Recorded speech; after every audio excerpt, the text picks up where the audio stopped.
The notice showed up on my door at 3 in the afternoon while I was supposed to be asleep. I work nights at a warehouse in Columbia, Maryland, supervising third shift, which means I sleep during the day, and the last thing I need is someone pounding on my door or taping violations to my front window. I moved into the Briarwood Community Association townhomes 6 months ago because the rent was reasonable and the commute was short, but I learned fast that reasonable rent comes with a price. The HOA here is relentless. Every mailbox has to be the same shade of brown. Every door wreath has to come down by January 10th. Every car has to fit inside your single garage or get towed. And the person who enforces all of it is Denise Bailey, the fines and enforcement coordinator, a woman who brags at board meetings about how much money she collects every quarter. The notice on my door said my snow-cleared walkway was too narrow and violated community standards. It did not say which rule. It did not say how wide the path needed to be. It just said I had 48 hours to comply or face a $50 daily fine. I stood there in my tan parka and navy beanie, blinking at the paper in the cold, and realized this was going to be a fight. I pulled out my phone and photographed the notice, then photographed my walkway from 3 angles. The path was about 2 feet wide, cleared down to bare concrete with snow piled neatly on both sides. It was narrow, sure, but it was January in Maryland and we had just gotten 8 inches 2 days ago. I had shoveled it myself at midnight after my shift because I knew the plow contractor was coming in the morning and I needed my driveway clear so I could park my work van. That van is the whole reason I am even dealing with this place. My job requires me to drive a company vehicle home every night because I am on call for equipment emergencies, and the HOA has been targeting it since day one. First, they said it was a commercial vehicle and I needed a permit. Then they said the permit did not cover overnight parking. Then they said I was parking it incorrectly. Now, they were going after my walkway. The stakes were simple. If I could not park that van at my house, I would lose my job. If I lost my job, I could not pay rent. If I could not pay rent, I was gone. I called the HOA management office and got voicemail. I called again an hour later and got a receptionist who said Denise Bailey was out doing property inspections and would call me back. She did not call me back. At 7 that evening, I drove to the management office, which sits in a small strip mall on the edge of the neighborhood, and found the door locked. A printed sign said office hours were 9 to 5 weekdays only. I stood there in the parking lot, snow crunching under my boots, and felt the frustration build. 48 hours to comply with a rule they would not even name. I went home and spent an hour digging through the community bylaws on the HOA website. The documents were scanned PDFs from 2003, barely readable, and I could not find a single mention of walkway width. I found rules about driveway materials. I found rules about mailbox placement. I found rules about satellite dishes. Nothing about sidewalks or paths. I took screenshots of every page and saved them to a folder on my phone. The next morning, I was woken up at 10 by a knock. I dragged myself out of bed, still in sweatpants, and opened the door to find Denise Bailey standing on my stoop with a clipboard wrapped in a clear plastic sleeve because of the snow. She was a middle-aged white woman with black hair pulled into a ponytail, wearing a purple puffer coat and teal earmuffs, and she had the kind of smile that made you feel like you were already guilty. She said, "Good morning. I am here to follow up on your violation notice." I said, "I called the office twice yesterday and no one got back to me." She said, "I have been very busy. We had over 30 violations to document after the storm." I said, "Can you tell me which rule my walkway is violating?" She looked down at her clipboard, flipped a page and said, "Section 12, subsection 4, Maintenance of Common Access Pathways." I said, "I checked the bylaws last night and there is no Section 12, subsection 4. She said, "You must have an old version. We updated the rules last year." I said, "Can you send me the updated rules?" She said, "They are available at the office. You can pick up a copy during business hours." I said, "I work nights. I sleep during business hours. Can you email them to me?" She said, "We do not email rulebooks. It is policy." I took a breath and said, "How wide does the path need to be?" She said, "Wide enough for safe passage." I said, "That is not a measurement." She said, "It needs to accommodate emergency access and reasonable pedestrian traffic." I said, "I am the only person who uses this walkway. It goes to my front door." She said, "That does not matter. The rule applies to all pathways." I said, "Fine. Give me a number. 3 feet, 4 feet, what?" She said, "I am not here to negotiate. I am here to inform you that you have until tomorrow at 3 p.m. to bring your property into compliance." I said, "Or what?" She said, "Or you will be fined $50 per day until the issue is resolved." Then she said, "I have standards and this community depends on me," and she turned and walked back to her car, a silver sedan with a Briarwood Community Association decal on the back window. I watched her drive away and felt my hands shaking. Not from cold, from anger. I spent the rest of the day trying to get answers. I called the management company mainline and got transferred 3 times before reaching someone who said they could not discuss active violations over the phone. I emailed the board president, a man named Roger, and got an auto reply saying he was traveling for work. I posted in the neighborhood Facebook group asking if anyone had a copy of the updated bylaws and got 2 responses. One said, "Just do what they say, it is easier." The other said, "Denise Bailey is a nightmare, good luck." I went back outside with a shovel and widened the path to about 3.5 feet, which took another hour, because the snow on the sides was packed hard and frozen. My shoulders were burning by the time I finished. I took more photos. I sent them to the management office email with a message saying I had addressed the issue and requested confirmation. No reply. That night at work I could barely focus. I kept checking my phone between equipment checks, waiting for an email or a call. Nothing. When I got home at 6 in the morning the next day, there was another notice on my door. This one said my walkway was still non-compliant and I was being fined $50. It also said I had used the wrong type of dicer and the HOA was investigating potential property damage to the concrete. I read it twice. I had not used any dicer. I had shoveled. That was it. The notice did not say what kind of dicer I allegedly used or what damage had been found. It just said the matter was under review and additional fines might apply. I pulled out my phone and called the management office the second they opened at 9. The receptionist put me on hold for 7 minutes, then came back and said Denise Bailey would call me by end of business. She did not call. I tried to sleep but could not. I kept thinking about the van. The plow contractor was scheduled to come through the neighborhood that afternoon, and if my driveway was not clear, the snow would get pushed into a wall and I would be stuck. I had one service window. Missing it meant I would be buried until morning, and my supervisor had already told me I needed to be reachable overnight this week because we were short-staffed. I got up at noon and went outside to check the driveway. It was clear. The walkway looked fine. I took more photos. Then I saw Denise Bailey's car roll past slowly, and I saw her passenger side window down, and I saw her lean across the seat with her phone, taking a photo of my property from about 6 inches away. She did not stop. She did not wave. She just drove on. I stood there in the middle of the street and felt something snap. I went inside and started digging. I pulled up the HOA bylaws again and downloaded every version I could find on the website. I checked the archived board meeting minutes. I found a link to the county property records and pulled up the covenants for the neighborhood. Then I found something. The bylaws on the website were dated 2003, just like I thought. But the county records showed an amendment filed in 2019. The amendment was supposed to be voted on by homeowners. I found the meeting minutes from that year. The vote failed. The amendment was rejected. But someone had updated the internal HOA documents anyway and started enforcing rules that were never officially adopted. I took screenshots of everything. Then I kept digging and found the HOA ledger, a public document that listed every fine and fee collected in the past 2 years. I opened it and started scrolling.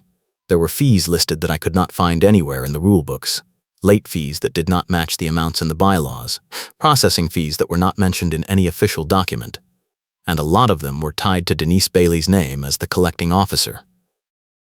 I saved everything to a cloud drive.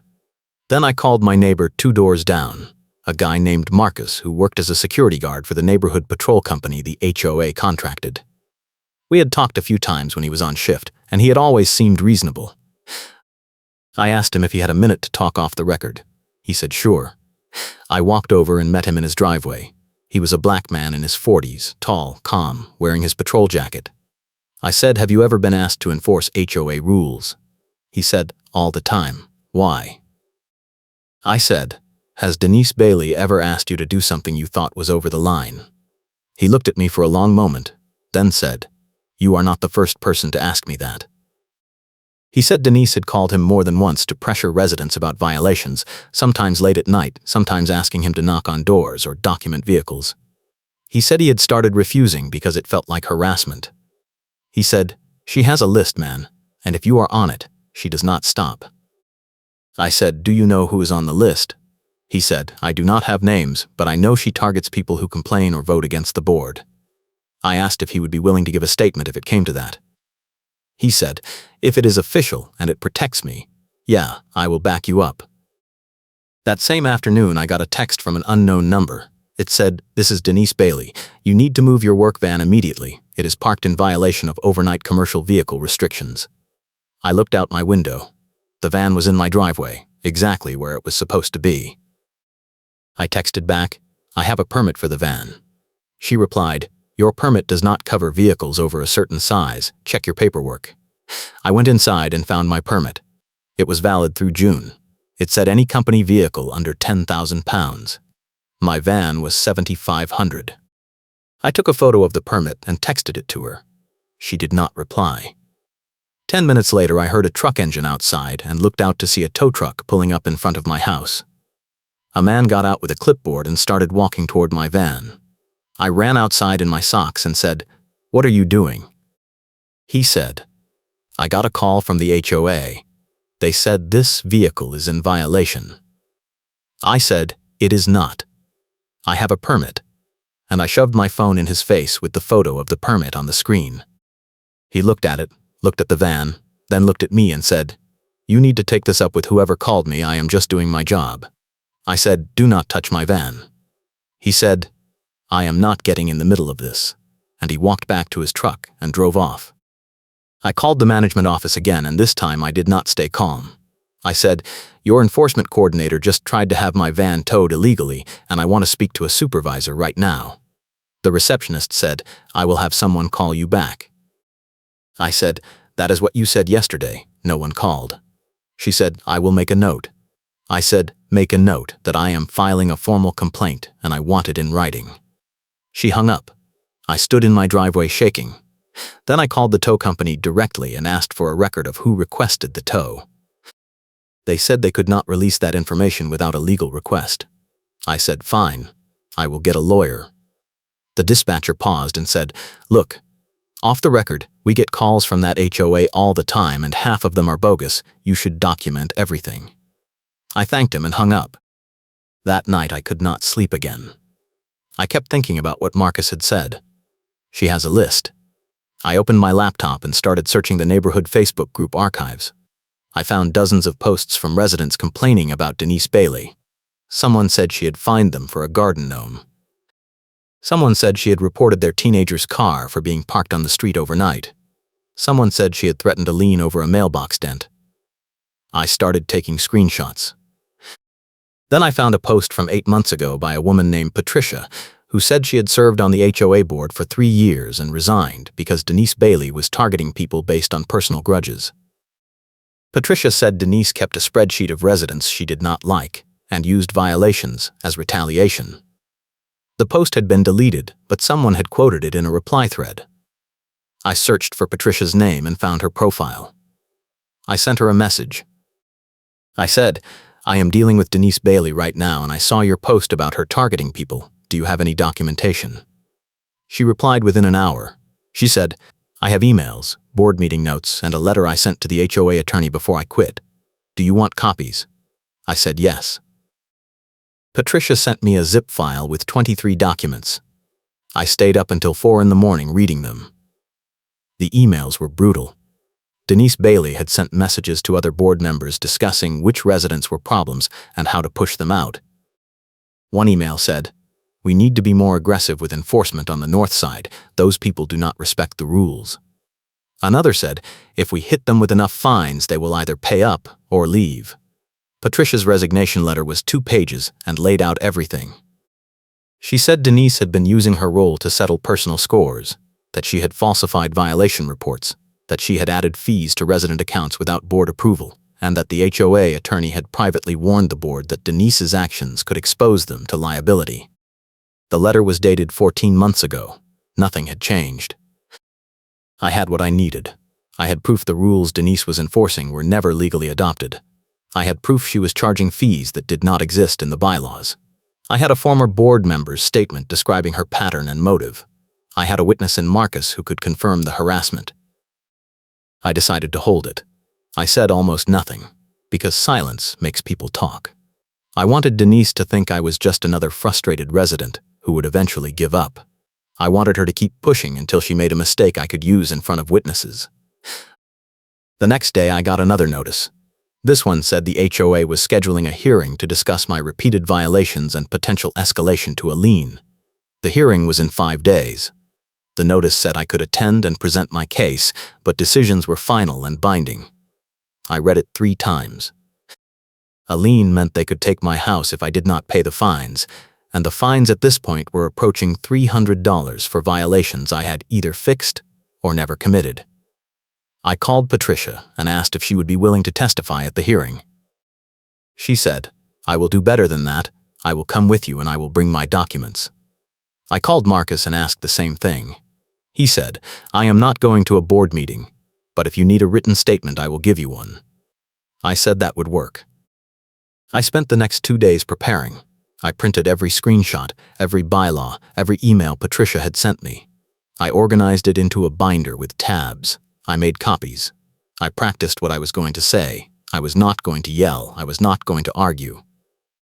I was going to let Denise talk first, let her build her case, and then I was going to take it apart piece by piece. The night before the hearing, I went outside to check my walkway one more time and found a bright orange sticker on my van windshield. It said "Final Towel Warning" in big letters and listed a phone number. I peeled it off and took a photo. Then I called the number. A dispatcher said, "We have you on our list for a third-party tow request. The vehicle is in violation of HOA parking rules." I said, "I already dealt with this. The tow was canceled." She said, "We have a second request dated today." I said, "From who?" She said, "Denise Bailey." I said, "Do not touch my van. I have documentation that it is legal, and if you tow it, I will file charges." She said, "You need to take it up with the HOA. We just do what we are told." I hung up and felt the rage come back. I called Patricia and told her what happened. She said, "That is exactly what she did to me. She kept escalating until I either paid or fought back, and most people just pay." I said, "I am not paying." She said, "Good, because if you do, she will just do it to the next person." I asked her what I should expect at the hearing. She said, "Denise will control the room. The board will back her up because they always do, and unless you have something she cannot deny, they will rule against you." I said, "I have something." She said, "Then use it, but do not show your hand too early. Let her commit first." The hearing was held in the community gym, a small cinder block building next to the mailbox cluster. I arrived 10 minutes early. The board was already seated at a folding table at the front of the room. Roger, the president, was in the middle, flanked by 2 other board members I did not recognize. Denise Bailey sat off to the side with her clipboard wrapped in clear plastic. There were about a dozen residents in the folding chairs, some of them holding papers, all of them looking tired. Patricia walked in right behind me and sat in the back row. Denise saw her, and her face changed. Roger called the meeting to order and read through 3 other cases first. Every single one ended with the resident being fined. Then he called my name. I walked to the front and stood facing the table. Roger said, "You are here regarding multiple violations including walkway maintenance, improper dicer use, and unauthorized vehicle parking. Is that correct?" I said, "That is what the notices say, yes." Denise stood up and said, "The resident has repeatedly failed to comply with community standards despite multiple warnings, and his vehicle has been parked in violation of commercial vehicle restrictions on 3 separate occasions." Roger said, "Do you have documentation?" Denise handed him a folder. He flipped through it and nodded. Then he looked at me and said, "What is your response?" I said, "Can I ask Miss Bailey a question first?" He said, "This is not a cross-examination. You can make your statement." I said, I will make my statement, but I need to clarify one thing with Miss Bailey first, and then I will present my evidence. He sighed and said, "Fine, one question." I looked at Denise and said, "Have you ever falsified a violation report or added fees to a resident account without board authorization? Yes or no?" Denise said, "That is a completely inappropriate question, and I do not have to answer it." I said, "You do not have to, but I think the board should know that I have emails from a former board member documenting a pattern of retaliation and fee manipulation going back over a year." I pulled Patricia's resignation letter out of my binder and handed it to Roger. He read the first page and his face went pale. Denise said, "That letter is from a disgruntled former member who had a personal issue with me. It has no bearing on this case." I said, "It has every bearing. Because you have been enforcing rules that were never legally adopted and charging fees that do not exist in the bylaws." I handed Roger the county records showing the 2019 amendment vote and the meeting minutes showing it failed. I handed him the HOA ledger with the fees highlighted. I said, "You are charging late fees that are not in the covenants. You are enforcing walkway rules that were rejected by homeowners. And you have targeted me specifically because I questioned your authority." Denise stood up and said, "This is slander. I have done everything by the book." I said, "Then show me the book. Show me section 12, subsection 4. Show me the rule about deser. Show me the rule that says my van is illegal." She did not answer. Roger said, "We are going to take a recess." The board went into a side room for 15 minutes.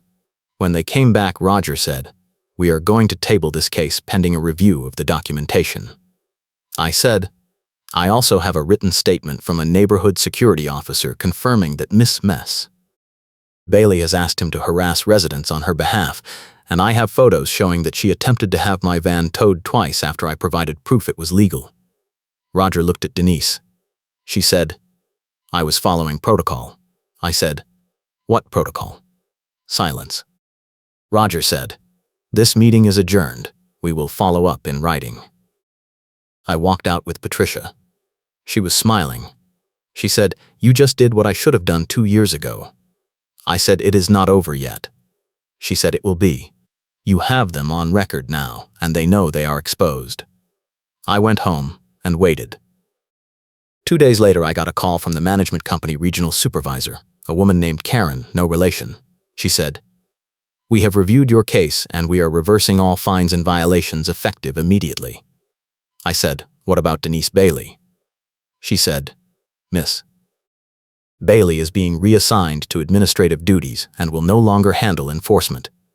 I said, "That is not good enough. She tried to have my vehicle towed illegally and she has been harassing residents for years." She said, "We are conducting an internal review, but I can assure you this will not happen again." I said, "If it does, I will take this to the county and the press." She said, "Understood." A week later, Patricia forwarded me an email chain. The HOA attorney had sent a letter to the board stating that Denise Bailey's actions had created significant legal liability and recommending her immediate removal from any enforcement role. The letter said that if she remained in her position, the attorney would withdraw representation. The board voted to remove her. She resigned 3 days later. The neighborhood Facebook group exploded. People started posting their own stories about Denise. Someone said she had fined them for having a bird feeder. Someone said she had reported their fence for being half an inch too tall. Someone said she had threatened to foreclose on their house over a trash can. The posts went on for days. Patricia started a petition to audit the HOA finances and got over 100 signatures in 2 weeks. The board hired an independent accounting firm. The audit found that Denise had collected over $15,000 in unauthorized fees over 3 years. The board issued refunds. Some residents got checks for $500 or more. I got my $50 back. I also got an apology letter from the board president, which I did not ask for and did not need. What I needed was for the harassment to stop, and it did. My van stayed in my driveway. My walkway stayed the width I shoveled it. No one knocked on my door at 3 in the afternoon. I started sleeping through the day again without interruption.